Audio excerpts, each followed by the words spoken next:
Hello everyone and welcome back to our channel. Today we're going to see how to add a discount code to Stripe. If you're offering discounts, it is an excellent way to drive sales and reward to your customers. Firstly, determine where you are in the workflow to find the promo code tool. If you want to create a new coupon or edit in an existing one.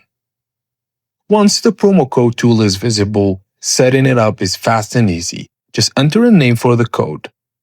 Enable one or more restrictions if needed, such as limiting the total number of redemptions or restricting it for the first-time customers only.